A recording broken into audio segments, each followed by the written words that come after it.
Bonjour à tous et merci de nous retrouver pour cette émission de KTO Magazine. J'ai commencé aujourd'hui cette émission par une citation. Jamais je n'ai trouvé chez un homme autant de contrastes entre la simplicité des mots, la douceur des gestes et la démesure des projets. Dit de vous Henri Tinck, mon père, bonjour. Vous êtes le père Raphaël, prêtre aveyronnais, devenu aumônier de l'une des plus grandes prisons du monde, située dans la banlieue de New York. Elle abrite 13 000 prisonniers. Rikers, c'est son nom, une sorte d'île-prison du bout du monde, terminus d'une société américaine où convergent, dites-vous, toutes les violences. Vous vous attaquez au rebut de la société, au paumé de chez paumé, comme disent les jeunes d'aujourd'hui. Un seul mot guide, semble-t-il, votre action, et vous allez nous confirmer au cours de cette émission, c'est le mot révolte, une révolte intérieure contre tout ce qui abaisse l'homme. Tout de suite, avant de passer cette heure en votre compagnie, voyez ce très beau reportage signé Pierre Barnerias. Okay.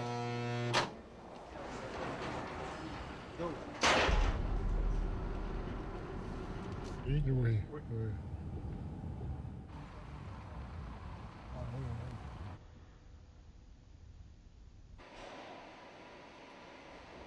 On the door. Okay.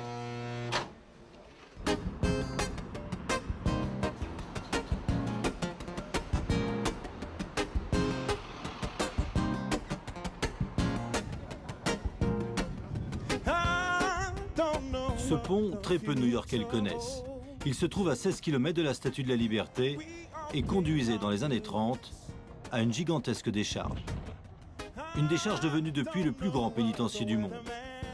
Notre conducteur est un prêtre français, il s'appelle Pierre Raphaël. Pendant 16 ans, il a été l'aumônier de ces hectares en sursis. Only 2 tags? Yeah. Okay. Pull up and I check the trunk. Okay. Take care. Yeah. Derrière cette frontière, 16 000 prisonniers répartis dans 10 prisons. 10 blocs de béton sur une surface qui représente la moitié de Central Park. Sur l'autre rive, un bateau transformé lui aussi en prison. Jamais une île n'a été aussi protégée. Il peut y avoir un blackout à New York, ça continue à marcher ici. Ils n'ont pas été victimes de la panne d'électricité. Non. Une cité-T, station-service, école, magasin. Mais attention, ici les règles sont strictes. On n'a pas le droit de marcher dans la prison, de marcher sur la route. Des routes interdites aux piétons, seuls les bus peuvent circuler. À l'intérieur uniquement des prisonniers. Transfert incessant entre le monde libre et le milieu carcéral.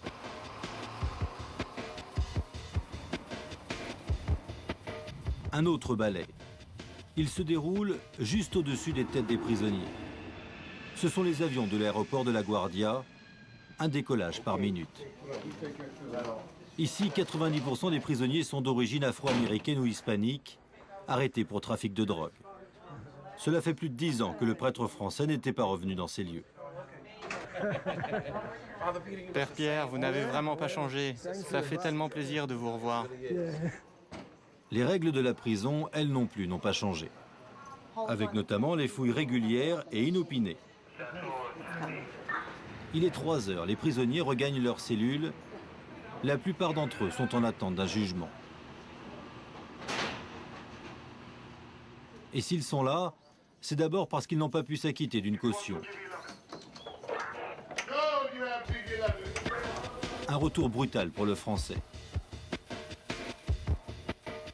Autre bloc, autre souvenir. Nous sommes dans les couloirs d'un quartier de haute sécurité. C'est ici que ce prêtre de la Mission de France a officié pendant des années. L'Aveyronnais n'a rien oublié. Enfin presque. Son français a du mal à refaire surface.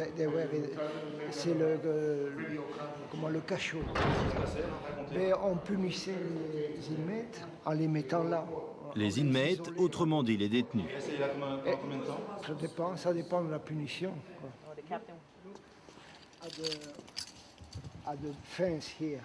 Les grilles là, le fer est usé parce qu'ils étaient toujours là en tenant les barreaux.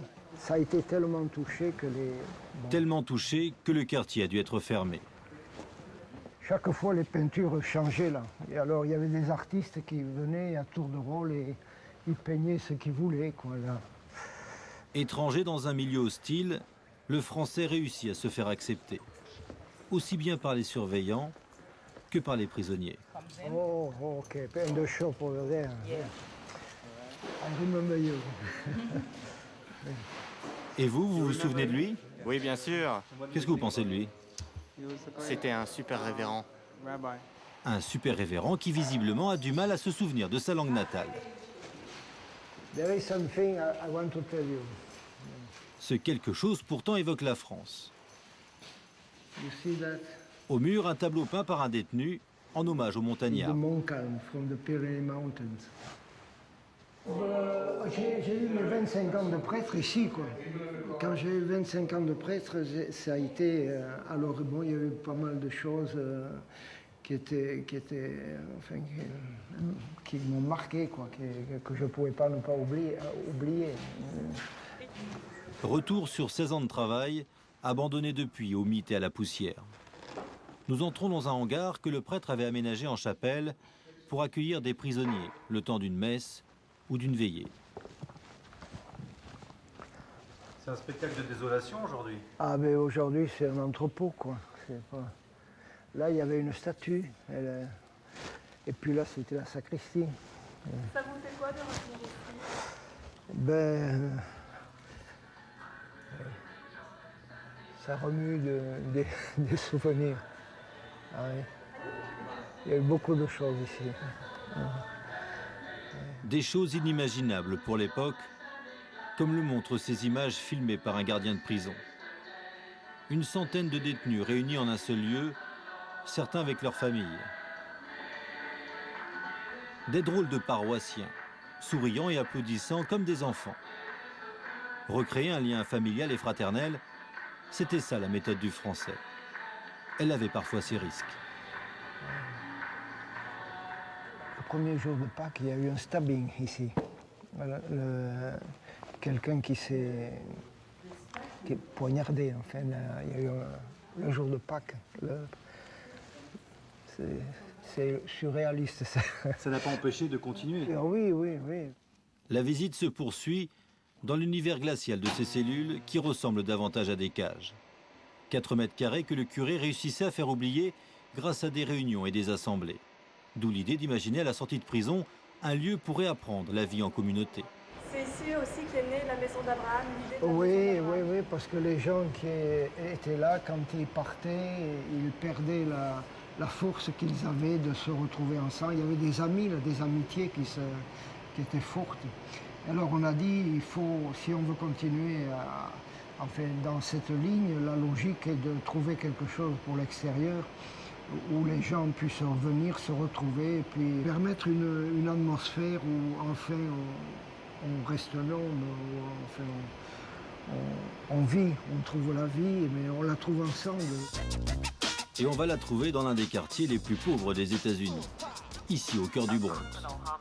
Quartier le plus redouté aussi, 23 000 arrestations chaque année.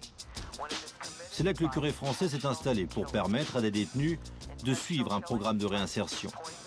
Un projet qui sera vite soutenu par les juges. Il est vrai que 3 prisonniers sur 4 retournent derrière les barreaux dans les 2 ans suivant leur libération. John a 24 ans. C'est le nouveau pensionnaire du père Pierre. Il a été arrêté et condamné pour trafic de drogue et ne s'attendait pas à se retrouver ici. Ça a été une vraie surprise. Je m'attendais à être dans un endroit bien meilleur, mais voilà, c'est comme ça. L'avantage, c'est qu'ici, pratiquement tous les habitants de ce quartier ont fait de la prison. Alors bon. Il est 20h et comme chaque soir après son travail, John rentre au foyer. Il est en liberté, surveillé. Au 2e étage de cette bâtisse, c'est l'heure du dîner pour le prêtre, entouré et aidé de 3 femmes, toutes francophones. Une originaire de l'île de Ré et les 2 autres de Belgique. Vous êtes choyé, père Pierre, avec 3 femmes à vos services? Ah oui.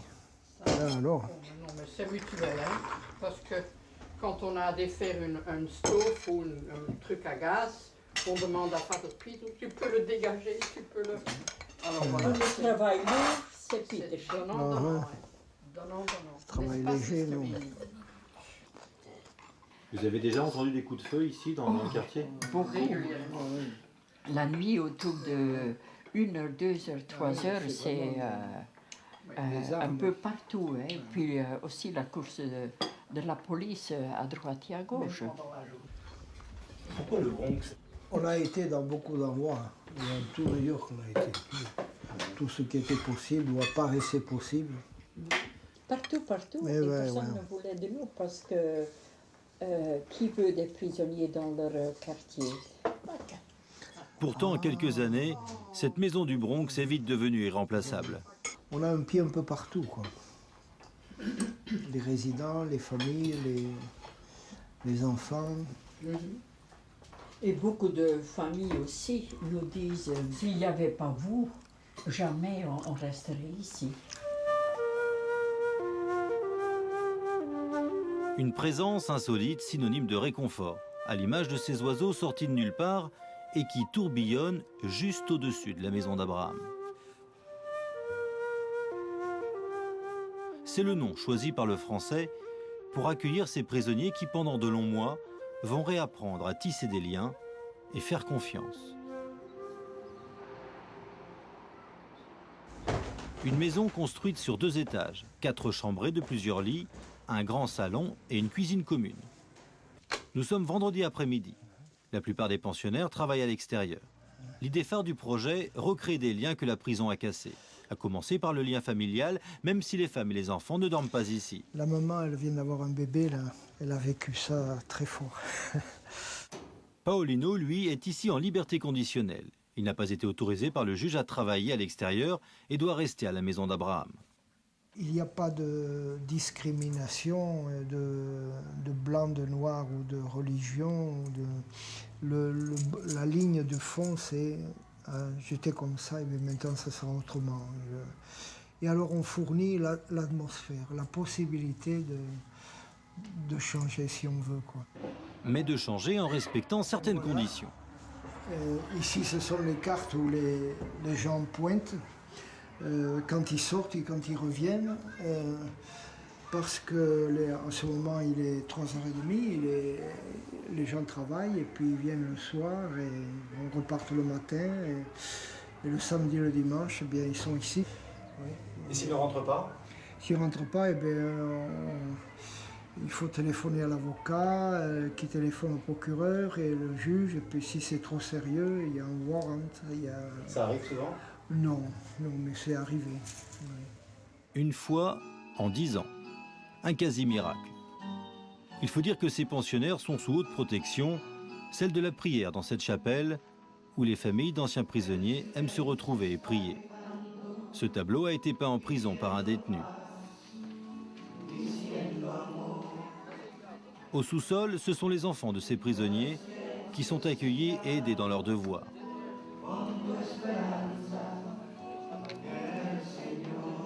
Les enfants partis, leurs papas pensionnaires prennent leur place pour des cours d'anglais. Des cours de première nécessité.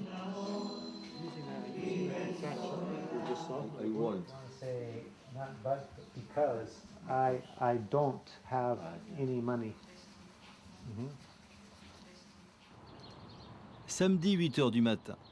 Exceptionnellement, les premiers pensionnaires sont déjà dans la cuisine. Car ce samedi n'est pas tout à fait comme les autres. C'est le jour où la maison d'Abraham fait peau neuve. Cela arrive une fois par an à l'occasion des fêtes de Pâques. Des anciens détenus pliés en 4 qui grattent et ratissent pour faire briller leur précieuse maisonnée. Aucun recoin n'est oublié. Un travail en commun, comme un lien désormais bien ficelé. Et à chacun ses travaux. Mais le meilleur n'est pas là. Il est dans la motivation de ses ouvriers. C'est une nouvelle opportunité pour changer ma vie. Le père Pierre, c'est mon père. C'est un homme bon. C'est un homme qu'il faut suivre. Même si c'est difficile pour moi de penser comme lui. Mais c'est un homme bon.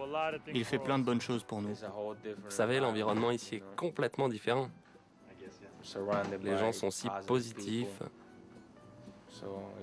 C'est comme ma famille. On essaie de creuser, enfin de ne pas faire seulement du replâtrage, non qu'on va résoudre tous les problèmes et qu'on est en charge de toute la santé de tout le monde, mais avec eux, quoi, on donne ici une atmosphère. Comme ces cours de danse une fois par semaine, dans la chapelle du Père.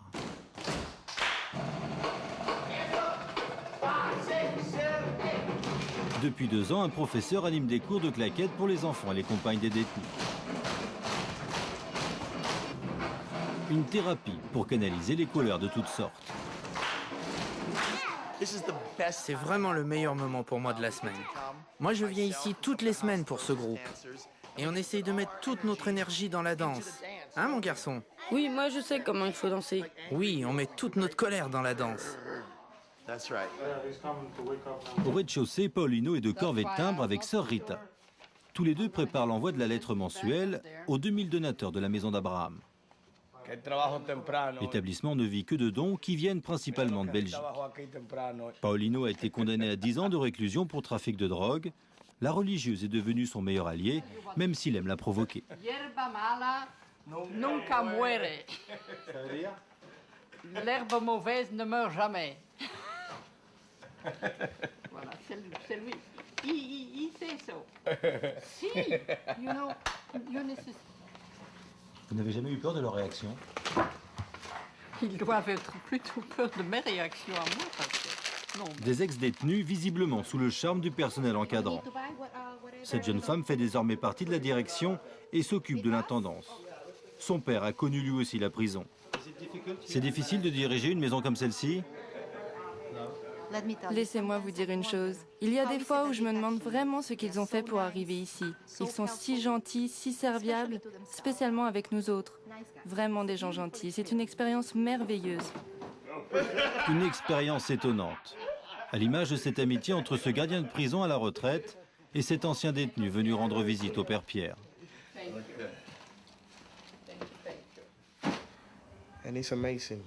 C'est incroyable. Comparer 6 ans de prison contre 2 ans ici. Et si vous aviez un rêve? Oh, mon rêve, ce serait d'agrandir ce lieu. Et d'être sûr que beaucoup de monde puisse venir ici. Et d'y passer du temps. Car la plupart des gens à la sortie de prison n'ont plus de famille, plus d'amis. Ils n'ont pas de quoi se nourrir et ici, tout leur est possible. C'est vraiment incroyable. Un lieu comme celui-ci n'est pas facile à trouver. Témoignage d'un ancien condamné sous le regard paternel d'un ancien gardien. Un mélange des genres qui profite aux deux. D'être ici, ça m'aide à devenir meilleur.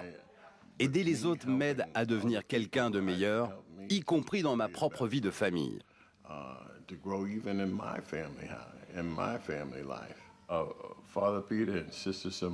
Père Pierre et Sœur Simone sont des personnes vraiment spéciales. Et il faut ce genre de personnes à la tête d'un établissement comme celui-ci. Et si vous avez ce genre de personnes, vous pouvez créer des maisons d'Abraham partout dans le monde. Un foyer appelé à se multiplier où l'on n'oublie pas ceux qui sont restés en prison. Cet après-midi, le Père Pierre va rendre visite à un prisonnier. Il s'appelle Severino. Il est depuis 23 ans en prison pour un crime qu'il a toujours nié. Il a l'expérience de la prison, il a l'expérience de la colère. L'histoire d'un prisonnier modèle qui enseigne la non-violence aux autres détenus. Depuis longtemps, le Français est convaincu de son innocence. C'est un monstre la prison, c'est ça. Ça écrase.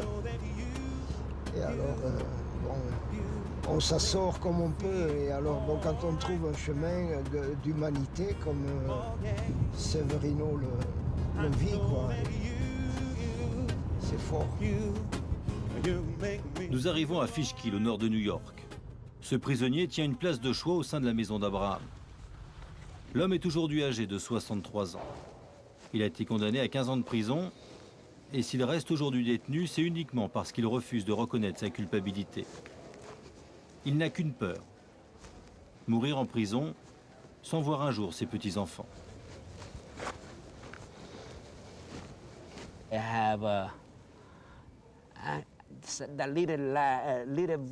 J'ai une petite voix à l'intérieur de moi qui me dit « N'abandonne pas, n'abandonne surtout pas ». Cette lumière est restée allumée la plupart du temps, même si elle aurait dû s'éteindre, mais elle me donnait une lueur d'espoir. Je suis comme un coureur de marathon grâce au Père Pierre et à Sœur Simone qui ont allumé avec une torche cette petite lumière, cette petite voix à l'intérieur de moi. Je n'ai aucun plan pour demain. Vous savez, je vis au jour le jour, mais je suis certain, quasiment certain, que si demain je deviens un homme libre, eh bien la première chose que je ferai, c'est d'aider Père Pierre et Sœur Simone dans la maison d'Abraham. Et je ferai tout ce qu'ils ont fait. Autre soutien, tout autre lieu. Nous sommes cette fois au cœur de Manhattan, dans une prestigieuse école hôtelière de New York. Aux commandes, un Français originaire de Millau comme le curé du Bronx. Le hasard a fait se rencontrer les deux hommes. Vous regardez quoi de cette rencontre? Un souvenir incroyable. Incroyable? Qu'est-ce qui vous a touché en fait chez le père Abraham? C'est lui.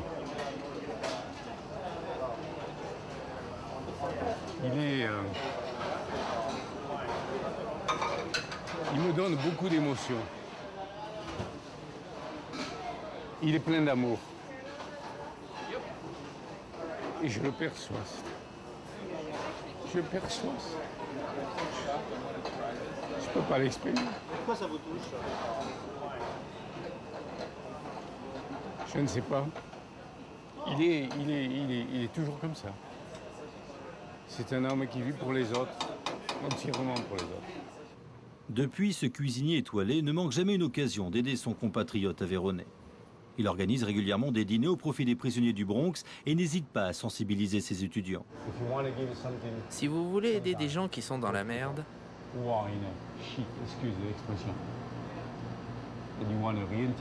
et si vous voulez réintégrer ces gens au système social, la maison d'Abraham, Père Pierre. Mais la maison d'Abraham n'existerait pas sans Sister Simone, l'autre pilier de ce foyer particulier. Allez, John, with your young legs. Ce matin, John a rendez-vous avec le juge pour faire un premier bilan des 3 premiers mois passés dans la maison d'Abraham. La justice américaine suit de près ces prisonniers en semi-liberté. Sister Simone is your best lawyer? C'est la meilleure avocate du monde. Enfin, j'imagine. Elle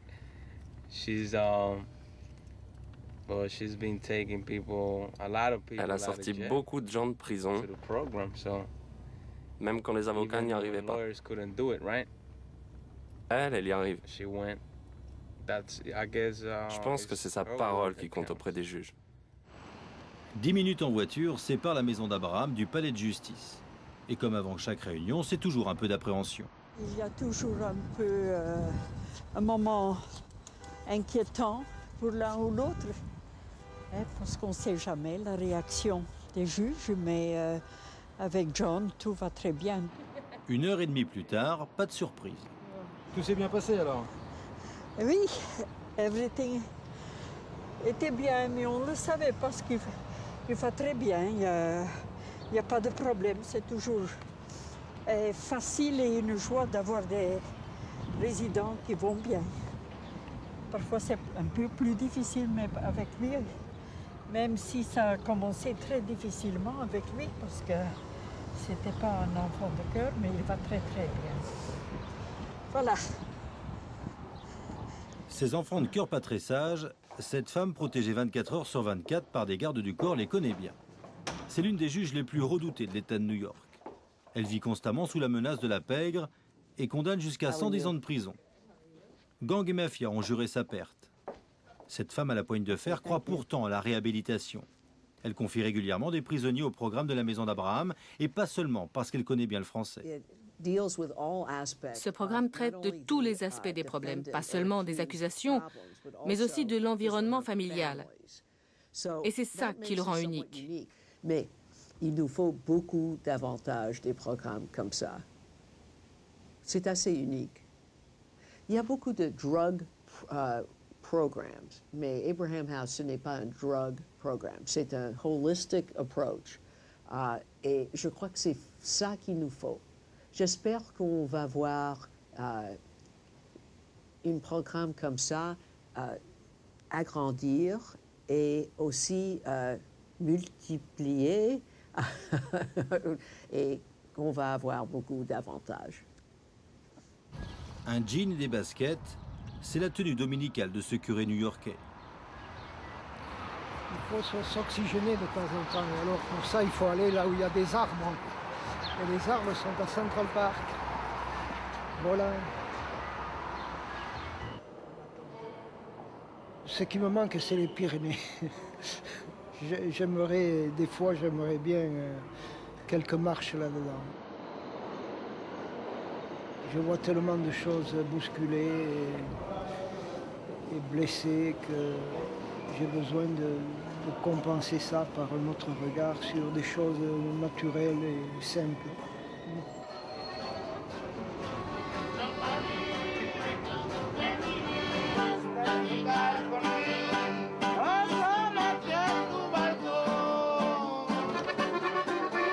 Une heure et demie de marche au pas bien soutenu.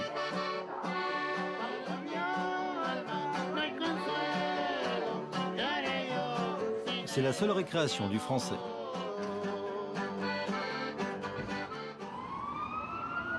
Retour au Bronx, avec ses murs et ses langages. Cet homme est un ancien pensionnaire de la maison d'Abraham. Aujourd'hui, c'est un jeune chef d'entreprise avec un salarié. Il dit avoir renoncé à tout sauf à une chose. Il ne pourra jamais dire non au Père Pierre. À chaque fois qu'ils ont besoin de moi, tous les samedis, je vais les voir. Je suis là chaque fois qu'ils ont besoin de moi. Tout le temps, je suis là. Peu importe mon travail, s'ils ont besoin de moi, je suis là. En moins de 10 ans, ce prêtre français à l'accent chantant est devenu comme un père pour plus de 400 familles de prisonniers. La simplicité de son programme et l'excellence de ses résultats questionnent le monde judiciaire, en disant un seul détenu sur les 400 pensionnaires est retourné en prison. Voilà le bâtiment où nous sommes. Il y aura deux bâtiments de plus, quoi. La maison d'Abraham s'agrandit, sans bruit. 2, 3. Petit à petit, au fur et à mesure que les dons arrivent.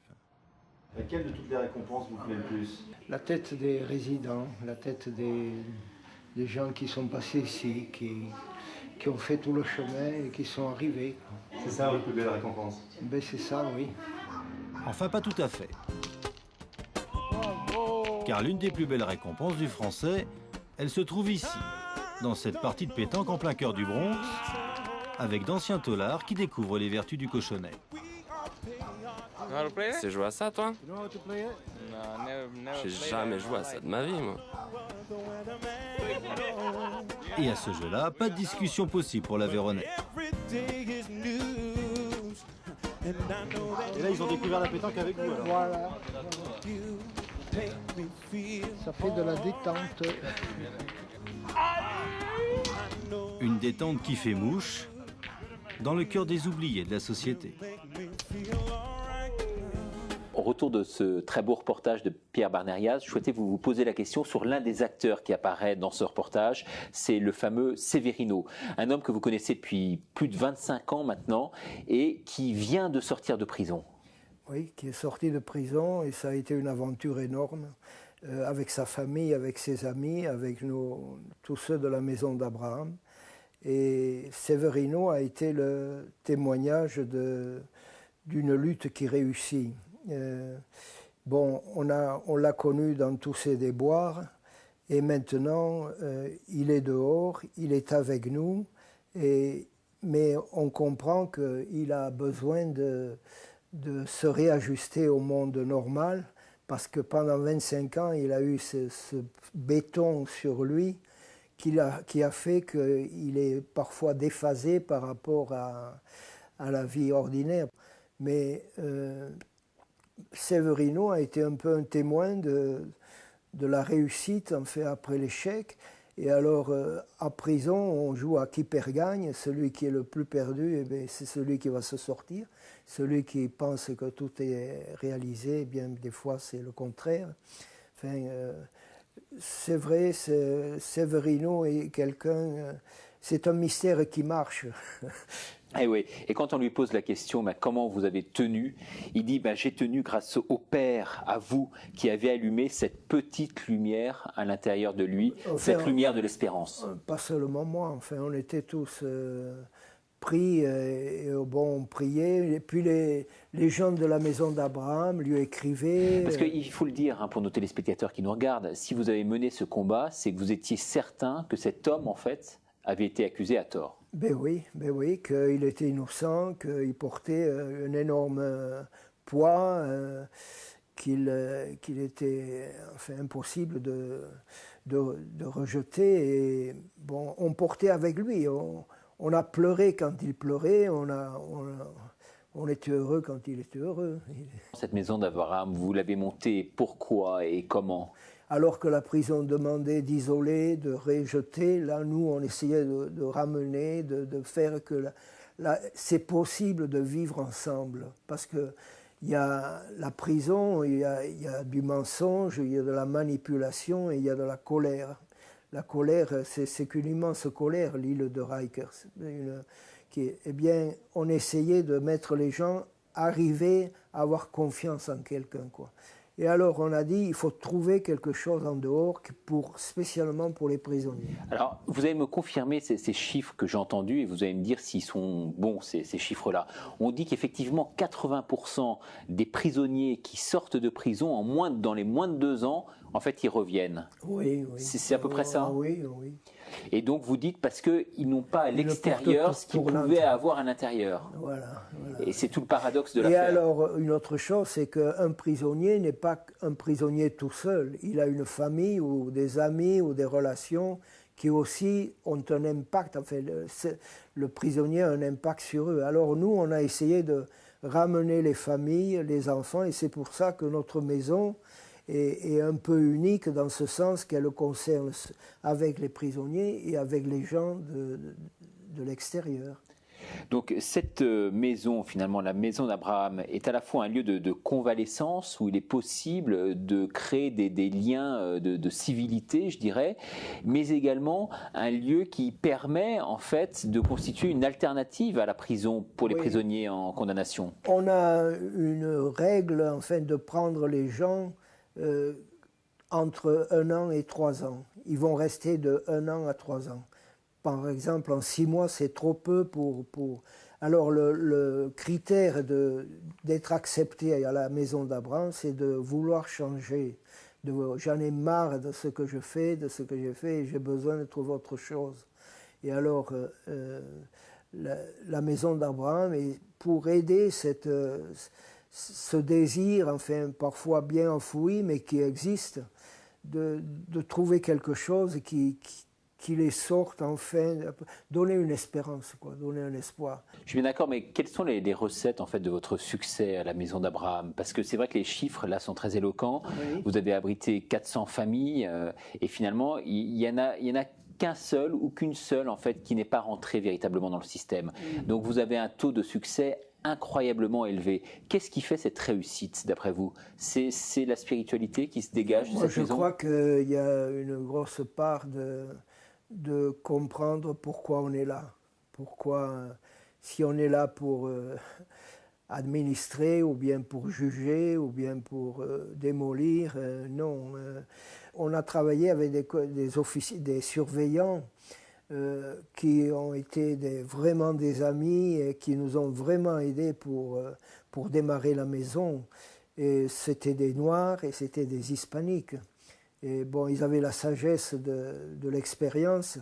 Et alors, après le travail, là, après 3 heures de l'après-midi, on sortait de Rikers, on allait dans son fourgon et on préparait, on discutait de la journée, on discutait de qu'est-ce qu'on pourrait faire. Et c'était très riche comme rencontre. Des surveillants, des aumôniers, et puis parlant des gens qu'on avait vus le matin ou la journée. et essayant de répondre. Et alors on a vu qu'il fallait trouver un endroit. Et pour trouver cet endroit, il nous a fallu 5 ans, où on est allé à peu près partout dans New York, et où on a eu tous les accueils possibles, bien ou mal, un peu brutaux parfois, mais finalement on a eu cette maison dans le Bronx qui a commencé avec un lot. Un lot, c'est, imaginez un wagon de train, c'est la fenêtre à chaque bout et le reste comme un tunnel. Ça, c'est un lot. Et maintenant, on a commencé avec ça, et maintenant on en a 5 lots. Et la maison a été reconstruite. On a eu des fondations qui se sont occupées, qui ont été accrochées à ça. La semaine dernière, on a fait un fundraising dinner pour demander de ramasser des fonds. Voilà, on a fait ça. Et bon, c'était plein. J'imagine que pour vous, l'aspect matériel des choses est secondaire. Oui. On est toujours... si on met trop le point sur le matériel, on devient une institution, on devient un système, et on a besoin d'ouvrir le plus possible à la vérité de Dieu et à son mystère, et surtout à son pouvoir de changer tout. Il s'appelle Maître de l'impossible. Et alors, on apprend, on s'aide les uns les autres à le rencontrer, à vivre avec. Et en prison, ça décape. C'est comme dans le désert où avec de l'eau, de la semoule et du bois, on arrive à vivre parce qu'on arrive à faire cuire et on arrive à manger. Et on peut passer on est réduit à un minimum qui est l'essentiel.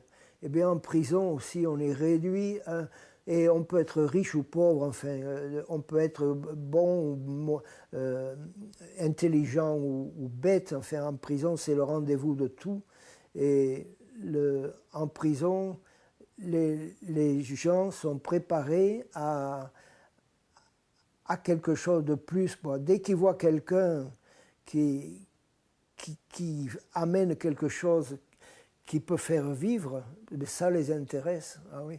Et quelqu'un qui est enfermé 24 heures par jour et qui a 1 heure seulement dans la cour pour se dégourdir les jambes, et 20 autres, dès qu'il voit quelqu'un qui vient vers lui, il parle, ça le libère, quoi. Il enlève tout de sa poitrine qui l'écrase.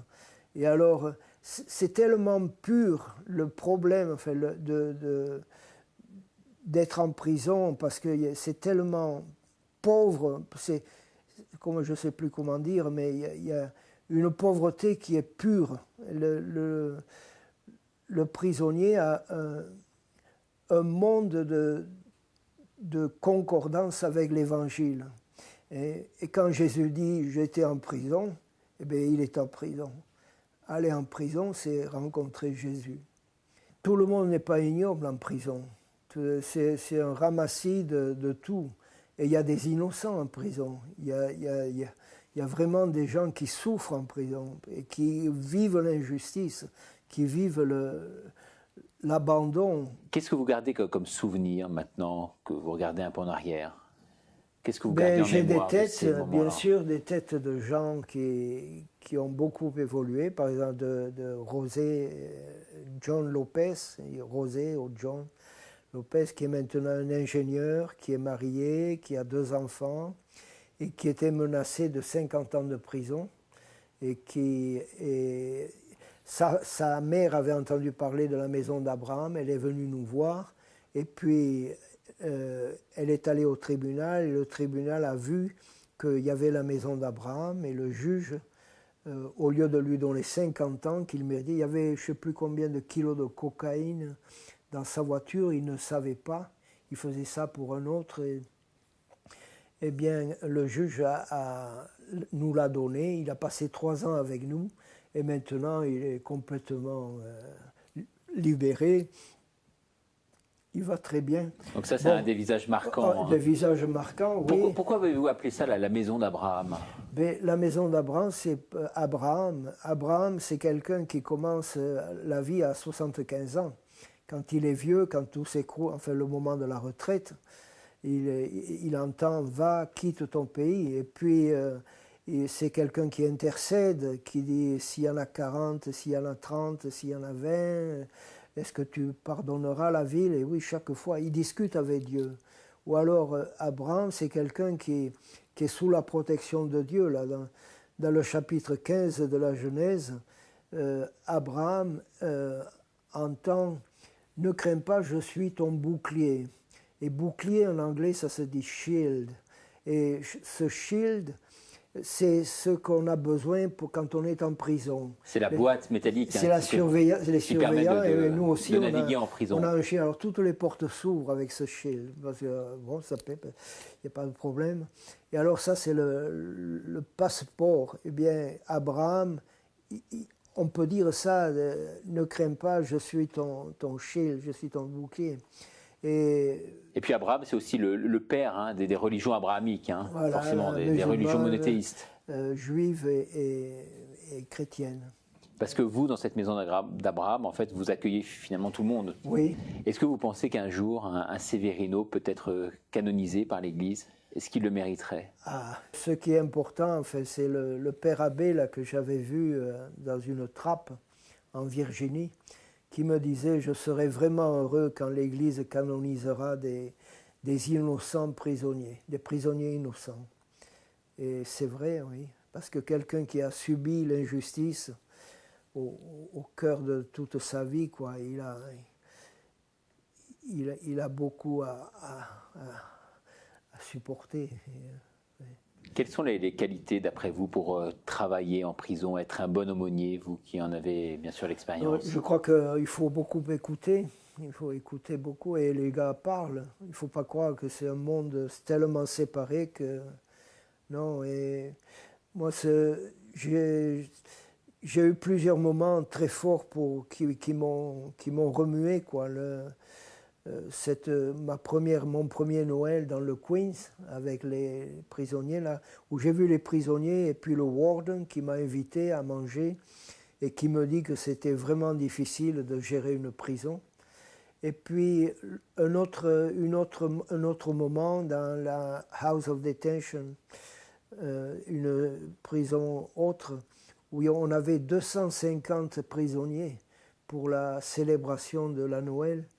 Et là aussi, c'était à toucher du doigt que les gens voulaient quelque chose, quoi. Alors ça, c'est ça. Il y a une responsabilité, là, il y a quelque chose. Et alors, ça nous a convaincus, enfin, et d'autres aussi, que la prison, autant la prison démolie, mais il y a des choses à faire qui sont valables et qui sont possibles.